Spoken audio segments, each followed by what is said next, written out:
महाराज जी मैहर माँ शारदा जो है, इनका क्या रहस्य है? पहली बार कहते हैं आल्हा उदल जी पूजा करते हैं महाराज, कुछ बताइए। माँ शारदा सरस्वती का रूप है, स्वयंभू मूर्ति है, किसी ने लाया नहीं बैठाया नहीं। जब से पृथ्वी है तब से माँ शारदा है। रही आल्हा की बात, तो महोबा के राजा थे आल्हा, उनके एक भाई थे उदल। 250 पौने 300 किलोमीटर है यहाँ से महोबा। उस समय नित्य प्रतिदिन यहाँ आते थे, घोड़े से पूजा करते थे। आल्हा उदल तो ठीक है, माँ की पूजा करने चले जाते थे, लेकिन आल्हा काफ़ी गंभीरता पूर्वक माँ की आरती पूजा करते थे। एक बार वो जिद में अड़ गए कि हमको प्रत्यक्ष रूप से माँ के दर्शन चाहिए, और उनने माँ से कहा, माँ अगर आज हमको दर्शन नहीं हुए तो हम अपना शीश यहीं काट देंगे, हम अपने प्राण त्याग देंगे। जैसे वो अपना हथियार उठाए, बांका उठाए अपनी गर्दन काटने को, माँ प्रकट हुई। माँ ने पूछा, क्या भाई क्या चाहिए तुमको, किस लिए हमको साक्षात दर्शन करना चाहते हो? कहीं हमारी इच्छा कुछ नहीं माँ, मैं सिर्फ चाहता हूँ जब तक ये पृथ्वी रहे, आप जब तक यहाँ रहो तो मैं आपकी पूजा करूँ, जब तक मैं माँ पूजा करता रहूँ आप। और ये रही आल्हा जी के आने की बात, तो हमने आल्हा को कभी देखा नहीं। पिताजी ने ये बताया कि 2 बार पीछे आल्हा ताल में जो कमल का कुंड है, जहाँ कमल के फूल उगते हैं, तो 2 बार उनको पिताजी को ताजे फूल कमल की मिले। मैं अपना अनुभव बताऊं कि जिस मंदिर के गेट में 1 सेंटीमीटर की जगह नहीं है, रात में हम लोग पूरा साफ सुथरा करके माँ के सैन को लगा के बंद करते हैं। सुबह हम पट खोलते हैं तो देखते हैं उसी सैन में विशाल काय अजगर, इतना मोटा अजगर वहीं पड़े हैं, वह विश्राम कर रहे हैं। एक बार हम पट खोलते हैं तो सुबह आते हैं तो देखते हैं, आप जैसे आपने कहा कि शायद रात में महाराज जी यहाँ कोई रुकता नहीं, ऐसा नहीं है। 1-4 की SF, 1-4 की होमगार्ड। और इसको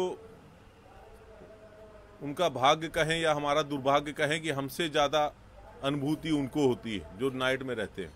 तो हम सुबह आए पट खोलने, जब करीब 4 सवा 4 बजे, तो देखे कि 10 के 10 वो पुलिस के सिपाही वर्दी में और बाल्टी में जल लिए खड़े हैं। तो मैंने पूछा, भैया आज आप लोग 10 के 10 हमेशा एक ड्यूटी करते हो, 10 लोग क्यों हो वर्दी में? कोई आपका अधिकारी आ रहा है? नहीं महाराज जी, जब आप जहाँ से स्नान कराते हैं तो वो एक पाइपलाइन है, जब हम स्नान कराते हैं तब उसमें जल निकलता है।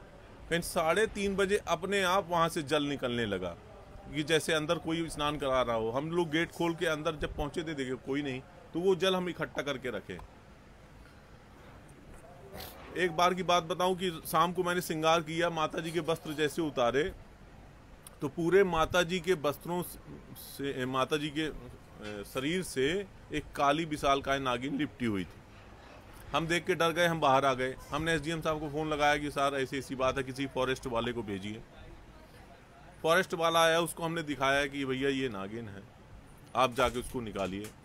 शाम को 7:30 बजे से रात को 2 बज गए, पूरा हमने वो चांदी वांदी अंदर के जो टाइल्स वाइल्स लगी थी सब उखाड़ पुखाड़ दिया, उसका कहीं पता नहीं चला। हमारे कहने का तात्पर्य बस ये है कि वो आल्हा है कि कौन है, कोई न कोई तो किस रूप में तो आ ही रहा है। आप ही के चैनल, जैसे राष्ट्रीय चैनल था, वो एक बिटिया आई थी मुंबई से, वो रात में हमने आरती की, उसने पट बंद किया, पूरा अपना वीडियोग्राफी की। उसकी इच्छा थी रात में मंदिर ऊपर रुकने की, उसको अलाउ नहीं किया गया। वो नीचे, उसको हमारे अधिकारियों ने कहा कि आप नीचे हेडक्वार्टर कैमरा रूम में रुकिए। वो रात भर कैमरा रूम में रुकी थी। सुबह हम जब 4:30 बजे आए तो वो हमको ऊपर खड़ी मिली। हमने कहा क्या बात है भाई, अभी आप गए नहीं? कि नहीं महाराज जी, अब तो हमारा मेन काम है। आप लोग खूब बोलते हैं कि माता जी का श्रृंगार बदल जाता है, फूल मिलते हैं, तो आज तो हमको यही देखना है। मैं कहा देखिए, ऐसा हम लोग नहीं बोलते, ये आप लोग सुनी सुनाई बातें जो करते हैं। माता जी को जो अनुभूत आपको कराना होगा वो कराएंगी। हम पट खोलना अपना चालू किए, 7 ताले लगते हैं, अपना धीरे धीरे सब ताले खोले। माता जी की बारी जैसे आई, जैसे हमने दरवाजा खोला और हम लग गए अपनी सैन निकालने में, तो बोलती रुक जाइए महाराज जी, कुछ छूइएगा नहीं। मैं कहा ठीक है, रुके हैं। अब वो वीडियो देख रही है सुबह का और रात का मिला रही, सुबह का देख रही, रात का मिला रही। मैं कहा भाई इतना समय नहीं है, जनता बहुत है, बताएं आप क्या देख रही हैं? मैं कुछ नहीं देख रही हूँ महाराज जी, रात में आपने जो श्रृंगार किया था वो तो सब पलटा पड़ा है।